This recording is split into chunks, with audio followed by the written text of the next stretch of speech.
Unajua ni kwa nini adui akitaka kuharibu maisha yako, yeye anachota mchanga wa nyayo zako. Maana yake nyayo zako akizishika, ameishika nafsi yako.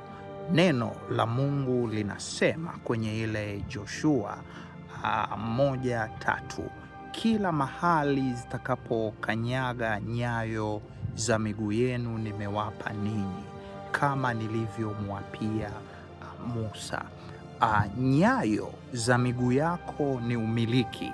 Ndio maana adui akitaka kuharibu maisha yako, anachota mchanga wa nyayo zako kwenda kuharibu.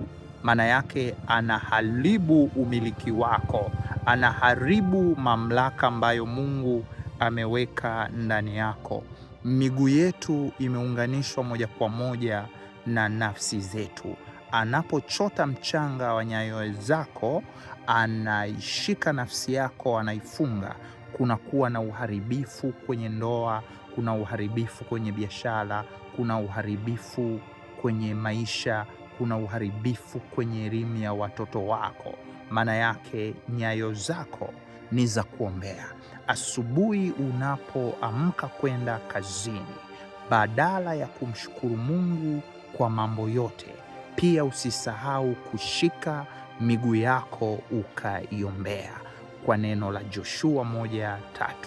Kamwambia, miguu yangu itakapokanyaga leo, ninamiliki duka langu, ninamiliki kazi yangu, ninamiliki biashara, ninamiliki ndoa na watoto wangu. Kila nitakapokanyaga miguu yangu pakawe moto kwa jina la Yesu. Bwana akupe neema ya kumiliki na kutawala.